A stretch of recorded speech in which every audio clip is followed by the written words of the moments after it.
маргаан барсын насаар битэж барьсан тавьсан хоёрт нь алтан мөнгөн байж. Зүүн биеийн маргаан зүйр чоны нарсаараа битэж зүйсэн өмсөн хоёрт нь торг манган хоёр байж. Хазаарлансан моронт нь хам жороо байж. Ханцлан өмсөн хөвчтөний хам торгон хоёр байж. Тохон унсан моронт нь тулварга жороо байж.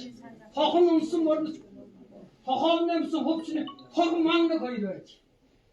Пуусан малтны дүн цагаан толгойн пуусан малтны бүм цагаан толгойн өсөнтөн дүн цагаан торгон гэдэг хэдэг тоосороо мөрч тосно гэдгийг сэргээрээ битж хэжээдэн хэлбэрчга уктан улбэрчга үр тойстойгоо найрч далгаа цагаан өрөөдөө далган болж саатаа давхар мөнгөний шаазан далан хаагд амж дакн нэг найрлахын бэлгээрээ батсаахан тогтгоолгоо далгаа цагаан өрөөний чинь танаа хоёрт тушаалаа энэгээр одоо өндрөөс гэж хасвар танаа